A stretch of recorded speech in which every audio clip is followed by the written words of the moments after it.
తెలిసిందా?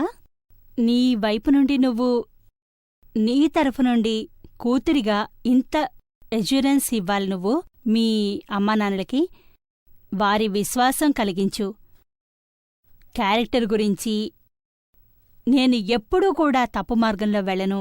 ఏది చేసినా మీకు చెప్పకుండా ఏ పని కూడా చేయను అని, ఇంకా ఏ పని చేయను, అలా ఎప్పుడూ ఎటువంటి తప్పు అడుగు వేసినా మిమ్మల్ని తక్కువ చెయ్యను. ఇంత బాధ్యత అయితే నీకుంది కదా అమ్మానాన్నల పట్ల, ఉండి తీరాలి. తెలిసిందా? వారికి అంగీకారం అయితే చాలా మంచిది. ఇక ఏ అబ్బాయైనా ప్రేమలో పడితే క్యారెక్టర్ని పాడు చేసుకునే కంటే అది మన స్వభావం, మన పద్ధతి కాదు. ఒకవేళ ఎవరి పట్లైనా మనసు ఇష్టపడితే దానికి ఒక లిమిట్ ఉంచుకో. మన తల్లిదండ్రులకి చెప్పు, మీరు చూడండి, ఆలోచించండి, ఇది నాకు నచ్చింది, మీకు నచ్చితే ముందుకు వెళ్దాం, లేకుంటే ఏమీ కాదు. అలా మన వైపు నుండి ఉండాలి. పెళ్లి గురించి అయినా సరే ఈ రోజుల్లో అమ్మాయి అబ్బాయి తన బాయ్ ఫ్రెండ్ గర్ల్ ఫ్రెండ్, అమ్మాయి అబ్బాయిలు ఎలా మారుతున్నారంటే ప్రతి ఏడాది ఓ కొత్త డ్రెస్సు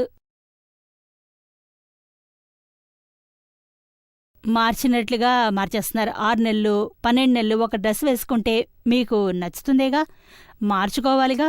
అలాగే బాయ్ ఫ్రెండ్ని మార్చుకుంటున్నారు ఈ రోజుల్లో అమ్మాయిలు. ఇలాగా అబ్బాయిల పరిస్థితి ఉంది. ఇలా కాకూడదు. మన క్యారెక్టర్ ఇంత డౌన్ కాకూడదు. మనం భారతీయులము, ఇంకా ఋషిమునుల సంతానము, ఋషిమునుల వంశం మనది. ఇంత కింద పడిపోవడం అంటే అర్థమేమిటసలు? చాలా డౌన్ అయిపోతుంది. అలా కాకూడదు. నచ్చినా కూడా మనసు వరకు మాత్రమే ఉంచుకో ఈ అబ్బాయిని. కానీ ముందడుగు వేయాల్సిన పనిలేదు. తెలిసిందా? మిమ్మల్ని చూస్తే ఎలా అనిపిస్తుందంటే నేను కూడా మీలా అవ్వాలని. ఓహోహో, మరి ఇది లోహపు శనగల్ని తిన్నట్లుగా ఉన్నట్టుంది. ఇంత మనసు, వచన, శరీరంతో శుద్ధంగా ఉండాలి. పరమ జ్ఞానంతో ఉండాలి. వినయం ఉండాలి. మీరు ఆశీర్వదించండి, నేను నిశ్చయించుకుని నెరవేరాలని, ఈ శనగల్ని తినగలగాలని. వా, నా ఆశీర్వాదం ఎప్పుడూ ఉంటుంది. ఎందుకు కాదు? ఎందుకుండదు? నేను ఈ విషయానికే సంతోషిస్తున్నా. ఆదరణీయ నిరమా, నాది ఒక ప్రశ్న ఉంది. నా ప్రశ్న ఏంటంటే, నేను సెంట్రల్ గవర్నమెంట్లో 20 సంవత్సరాలు ఉద్యోగం చేశాను. ఇంకా అక్కడి నుంచి నాకు పెన్షన్ దొరుకుతుంది. ఈ రోజు వరకు నా భార్య, నా వైఫ్, తనకు కూడా మంచి ఉద్యోగం ఉంది. తను కూడా బాగానే సంపాదిస్తుంది. నాకు ఒక కొడుకున్నాడు. వాడి పెళ్ళి కూడా నేను నా కమ్యూనిటీలోనే చేశాను, కాపుల కమిటీలో. ఇంకా నాకొక కూతురు ఉంది. తను తన ఇష్టంతో కంసాల కమ్యూనిటీలోని పెళ్లి చేసుకుంది, ఏదైతే బ్రాహ్మణులకు సంబంధించిన కమ్యూనిటీ. దాని ఈ ప్రశ్న వల్ల ఏదైతే నేను ధ్యానం చేసుకుంటానో, ఏ గురువు నుంచైతే నేను ధ్యానం తీసుకున్నానో, దాంట్లో నాకు నా వైఫ్కి చాలా డిస్టర్బెన్స్ అవుతుంది. అయితే మీరు దయచేసి నాకు దీని గురించి ఏదన్నా దారి చూపించండి. ఏమంటే మీ అమ్మాయి పెళ్లి చేసేసుకుంది. ఇప్పుడు ఏవైనా సరే ఆమె భర్తకు భార్యగానే గుర్తించబడుతుంది ముందు. ఇప్పుడు భార్య తర్వాతే మీకు అమ్మాయి. పెళ్లికి ముందు కేవలం మీ అమ్మాయే. ఇప్పుడు మీ అమ్మాయి వెనకాలకు వెళ్ళింది. ఇప్పుడు మీరు మరొకరి భార్య అయింది. ఇప్పుడు ఆమెకి ఇంకొకళ్ళకి భార్య. మరి దీన్ని స్వీకరించండి. మనసు అంగీకరించట్లేదు. ఇప్పటికీ ఇది మీ తప్పు. ఏది జరిగినా లాభమేముంది? మనస్ఫూర్తిగా అంగీకరించండి. దాని ప్రకారంగానే ఉంటుంది. రుణానుబంధం ఉంటుంది. భార్యాభర్తలుగా గత జన్మ నుండి వారు ఇదే మూట కట్టుకుని వస్తున్నారు. ఈ జన్మలో ఈ విధంగా కలిశారు, వేరే వేరే కమ్యూనిటీలో ఉండి. అందులో మీరు మీ అమ్మాయి తప్పులేదు, మీది ఏమీ లేదు, మీ అల్లుడిదీను తప్పుగాదు. అంతా ఇప్పుడు ఒక్క నిమిషం. ఇప్పుడు నా కొడుకు ఎవరి పెళ్ళైతే నేను చేశానో వాడు చాలా అప్సెట్గా ఉంటాడు. దానికి కారణం ఏంటి? ఈ పెళ్లి వల్ల అప్సెట్ అయ్యాడా? నా కూతురు పెళ్లి వల్ల, లా మ్యారేజ్ వల్ల వాడు అప్సెట్గా ఉంటాడు. అతనికి వివరించు, మా దగ్గర తీసుకునిరా, నేను చెప్తాను. తన కెరియర్ని ఎందుకు ఏర్పరచుకోవాలి, పూర్తి చేయాలి కదా. అలా మీ అక్కకు చెప్పకు. సుఖంగా ఉండి మమ్మల్ని డిస్టర్బ్ చేయొద్దు అని చెప్పండి. ఎప్పటి వరకు మీ మైండ్ క్లియర్ చేసుకోరో మీ భార్యతో హాయిగా ఉండండి. మన మైండ్ క్లియర్ కాగానే మొత్తం యాక్సెప్టెన్స్ వస్తుంది. నేను నీతో వ్యవహారం మొదలు పెడతాను. అప్పటి వరకు నీతో అది నియమం. ఎన్నేళ్ళయింది ఆ అమ్మాయి పెళ్ళయి? ఇప్పటి వరకు 16-17 నెలలు అయిపోయినాయి. 16-17 నెలలు అంటే ఎక్కువ కాలం కాలేదు. ఇప్పుడేమవుతుందంటే ఇదే నియమం ప్రతి చోట. మాకు ఇష్టం లేకుండా, అమ్మా నాన్నకి ఇష్టం లేకుండా అమ్మాయి అబ్బాయి పెళ్లి చేసుకుంటే మొదట్లో చాలా విరోధం ఉంటుంది. ఇక ఆ విరోధం ఎప్పటికీ ఎంత ఉండదు, నెమ్మదిగా తగ్గుతూ ఉంటుంది. మన మనసుకు కూడా ఇంకో విషయం ఆక్యుపై అయి ఉంటుంది కదా. మరి మనం కూడా ఆక్యుపై అయితే ఈ విషయం నెమ్మదిగా తగ్గుతుంది. ఆ తర్వాత ఏమంటే మన మనసులో విరోధం తగ్గుతుంది. అలా నెమ్మదిగా విరోధం తగ్గి అలా అలా అనిపిస్తుంది, ఏం జరిగితే అదే జరగని అని వదిలే. మా అమ్మాయి కాదు, నేను తండ్రిని కాదు అలా అనుకుని కటాఫ్ అయిపోతుంది. విరోధాన్ని వదిలేస్తాము. అలా నెమ్మదిగా వాళ్ళకి పిల్లాడో పుట్టాక, తాతయ్యాక మీకు మనసులో గ్రాండ్ చిల్డ్రన్ కోసం ప్రేమ పుడుతుంది, అట్రాక్షన్ ఏర్పడుతుంది, అటాచ్మెంట్ ఉంటుంది. ఇక అలా అందులో కాస్తగా క్లోజ్ అవుతారు. అలా దూరం తగ్గుతుంది, విరోధమును తగ్గుతుంది. విరోధం పూర్తవుతుంది, అభావం ఉంది కదా, అది పోతుంది. అలా యాక్సెప్టెన్స్ వస్తుంది, స్వీకారం ఉంటుంది. ఇక ఇప్పుడేమో ఎక్కడిదాకా వెళ్ళామంటే అక్కడ అలాంటి అల్లుడు మా కమ్యూనిటీలో కూడా దొరకడు. అలాంటివాడు ఇంతవరకు ఇలా ఎన్నో కేసులు చేశాము. ఇలాంటి ఫేజుల్లో ఉన్నారు మీరు, ప్రారంభ ఫేజుల్లో ఉన్నారు. నెమ్మదిగా అన్ని ఫేజులు పోతాయి. అలా యాక్సెప్టెన్స్ వస్తుంది. మీకు కూడా బాగుందనిపిస్తుంది. వాళ్ళు సుఖంగా ఉన్నారు కదా, ఇంకేంటి. భార్యాభర్తలు ఒకటైతే బ్రహ్మగారు చేయగలనిక. బ్రహ్మగారిలో కావాలంటే మీ విలువ పోతుందిక. ప్రేమగా ఉండాలి, సుఖంగా ఉండండి వాళ్ళందరూ కలిసి. చివరికి మనది అమ్మ నాన్నల మనసు, అమ్మ మనసు, నాన్న మనసు ఎల్లప్పుడూ తమ పిల్లల సంతోషాన్నే కోరుకుంటుంది. సుఖంగా ఉంటే చాలు. కమ్యూనిటీకి అన్నీ వదిలేయండి. ఇంకా ఇప్పుడు మన భారతదేశంలో ఉంది, మంచి సంస్కారం ఉంది, ఇద్దరూ సంతోషంగా ఉంటారు. ఇంకేం కావాలి? మన కమ్యూనిటీ అయితే ఏంటి, మంచి చెడు ఎదురైతే కంగారు పడేవారే కదా. దానికంటే ఇది మంచిదే, తీసిపడేయండి. మనసులోంచి పాత ఆలోచనలు తీసేయండి. ఇద్దరు చదువుకున్నారు, మీరు చదువుకున్నారు, అబ్బాయి చదువుకున్నాడు, వదిలేసేయండి, స్వీకరించండి. ఇంకేమిటి? ఇలాగే ఇంకో కథ ఉంది. మా వద్దకొచ్చాడొక సోదరుడు. అతనికి కూతురు కూడా తనకు నచ్చిన అబ్బాయిని 18 ఏళ్ల పూర్తవుతూనే ఇంకా కోర్టులో వెళ్ళి సివిల్ మ్యారేజ్ చేసేసుకుంది. తన ఇంటి నుండి పారిపోయింది పెళ్ళయిన తర్వాత. అత్తారింటికి, వాళ్ళ అత్తారింట్లో అందరికీ ఈ విషయం తెలుసు, వారికి ఇష్టమే. కానీ అమ్మాయి వైపు, అందులోనూ తండ్రికి ఏమాత్రం ఇష్టం లేదు. అమ్మాయి పారిపోయింది. 8-10 రోజులైంది. వెతికి అలసిపోయారు. తర్వాత తెలిసింది పెళ్లి కూడా అయిపోయింది అని. దానికి ముందు ఏమీ తెలీదు, పూర్తిగా సైలెంట్లీ నడిచింది. ఇక చాలా కోపిష్టి మనుషులు వాళ్ళు, చాలా అహంకారము. జరగనివ్వను, అబ్బాయిని చంపేస్తాను, బతకనియను, ఇంతవరకు వెళ్లారు. చాలా చెప్పి చూశాను నేను వాళ్ళకి, నేను చెప్పి చూశాను, కానీ చల్లబడలేదు వాళ్ళ మెదడు.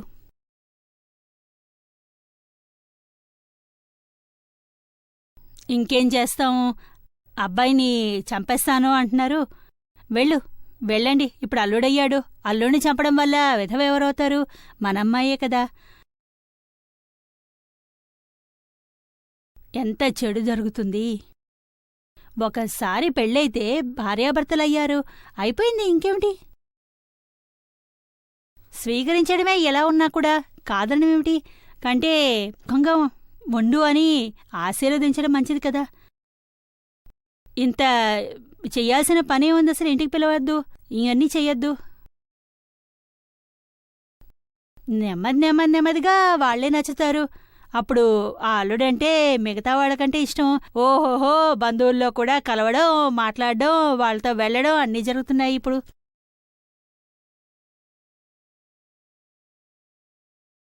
నిరుమా, నా కొడుకు ఎవరైతే ఉన్నారో, నా కొడుకు అత్తింటి వాళ్ళు ఎవరైతే ఉన్నారో, దానివల్ల వాళ్ళ బిహేవియర్ మాతో పాటు ఏదైతే ఉందో అది చాలా నిష్ఠూరంగా ఉంటుంది.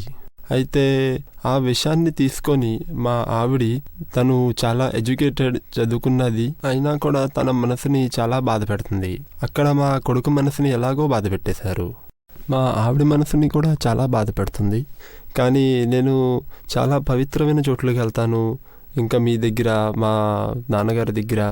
అప్పుడు నాకు పీస్ ఆఫ్ మైండ్, మనసుకి శాంతత దొరుకుతుంది. ఇంకా ఇదే మాట నేను ఎప్పుడైతే నా కొడుకు, నా భార్యతో చెప్పటానికి వెళ్తానో, వాళ్ళు ఇంకా నా మీదే వేడెక్కిపోతారు. ఇంకా దానికోసం ఉపాయం ఏంటి? ఏమీ చెయ్యొద్దు. సరే, మీ భార్యని మా దగ్గర తీసుకునిరా. ఇక ఈ ప్రశ్న అడగడం నేను మారుస్తాను.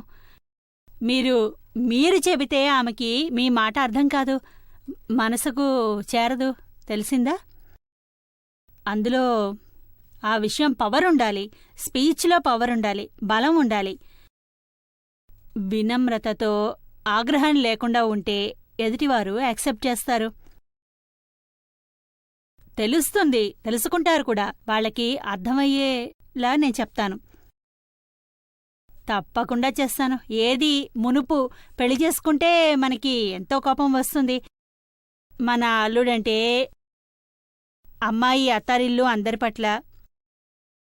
మరి దీని ప్రభావం కూడా ఉంటుంది కదా, ఆమెకి ఉంటుందే కదా. చివరికి వాళ్ళ అబ్బాయి వాళ్ళు, వారిపై కూడా ప్రభావం ఉంటుంది కదా.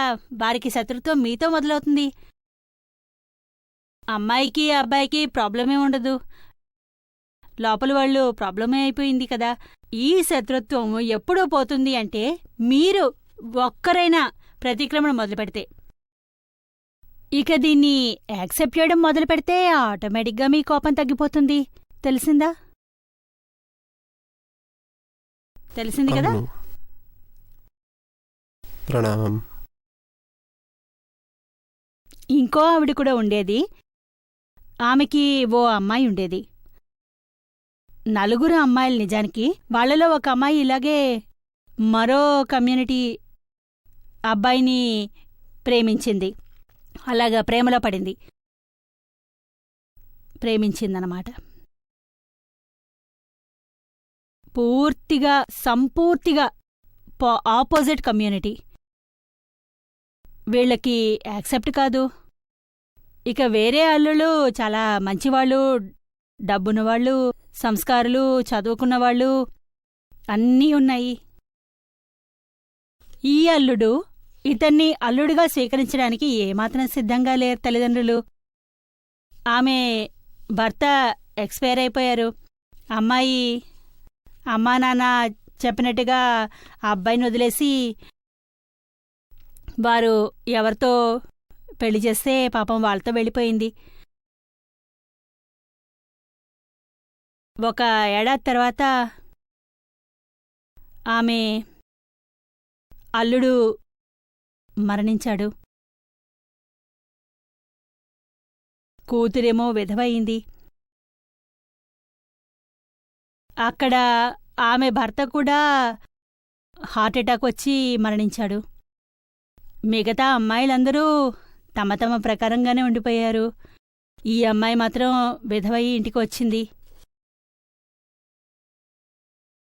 అలా ఏ అబ్బాయితో ప్రేమ ఉందో ఆ అబ్బాయి ఎవరైతే రిజెక్ట్ చేశారో ఆ అబ్బాయి 5 ఏళ్ల వరకు ఈమె కోసం ఎదురుచూస్తూ ఉన్నాడు. ఈమె పెళ్ళయింది, కాని అతను మాత్రం చేసుకోలేదు. ఆమెపై ఎంత ప్రేమ ఉందంటే నేను పెళ్లి చేసుకోను, నాకు అవసరం లేదు అన్నాడు. ఇక ఆమె పెళ్లి చేసుకుంది, నాకేమీ తేడా లేదు అని చెప్పాడు. నాకు మనసులో ప్రేమ ఉంది, శరీరంతో కాదు. 5 ఏళ్ల వరకు ఎదురుచూస్తూ ఉన్నాడు ఆమె కోసమని. 1 ఏడాదిలోనే విధవైపోయింది. 4 ఏళ్ళు ఎదురుచూశాడు.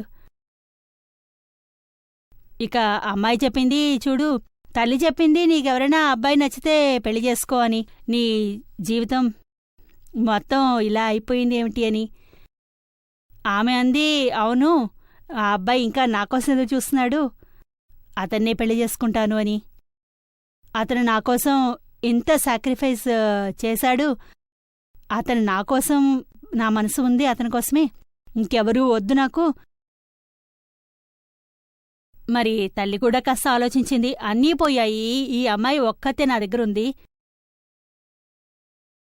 వెళ్ళని ఆమెని కూడా సంతోషంగా ఉండని, సుఖంగా ఉండని.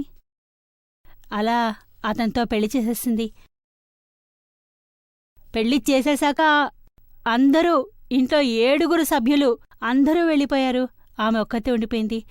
ఆమె జ్ఞానం తీసుకుంది కాబట్టి ఏమీ తేడా రాలేదు. నేను మాత్రం ఆనందిస్తున్నాను జ్ఞానాన్ని. హాయిగా ఉంది నాకు. 7 అందరూ వెళ్ళిపోయినా కూడా నాకేమీ అనిపించడం లేదు. నా ఆనందం ఎలా ఉన్నది అలాగే ఉంది. జ్ఞానం మస్తీ ఉంది.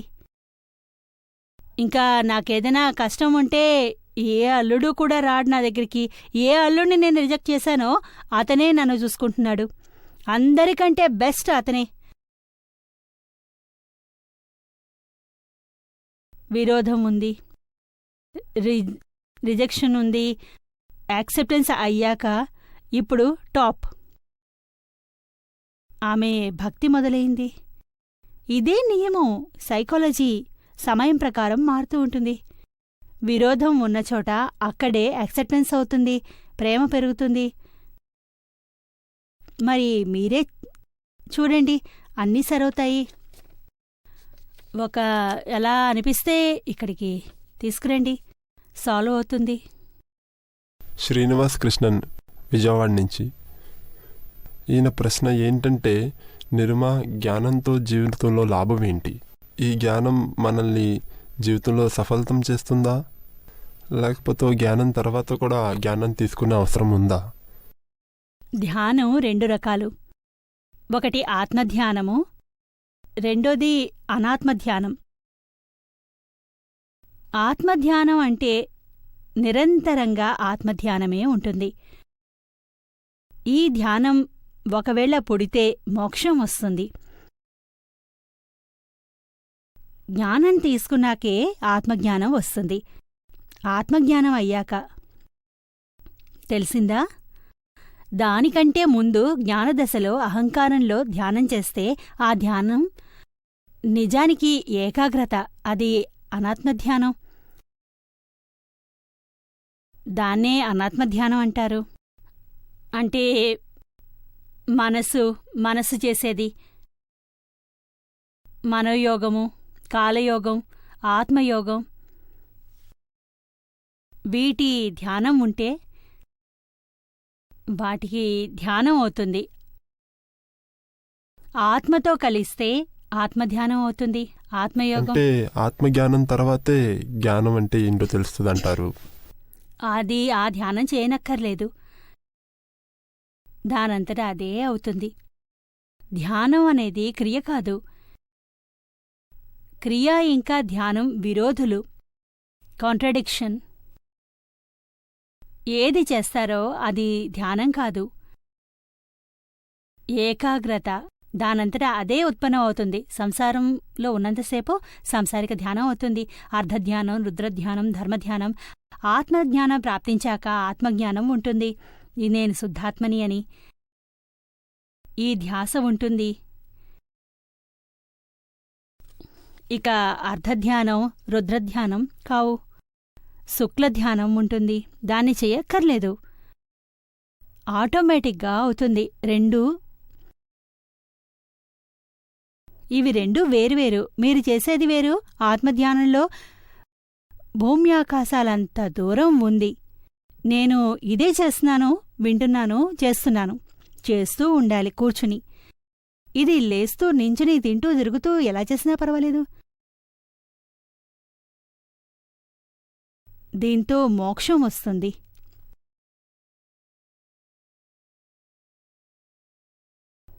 ధ్యానం మొదలయ్యాక ఆత్మజ్ఞానం మొదలవుతుంది.